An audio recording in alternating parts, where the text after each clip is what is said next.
Alam mo ba na may isang sakuna sa dagat na pumatay ng mahigit 4,000 tao at halos walang nakakaalam tungkol dito? Ito ang kwento ng MV Doña Paz.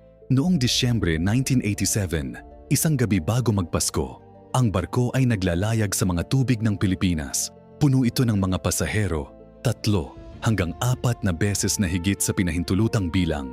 Walang gumaganang radyo, walang sapat na life jackets, maraming pasahero ang hindi man lang nakalista sa talaan. Nang banggay ng Doña Paz ang isang oil tanker, sumabog ang kargamento nito.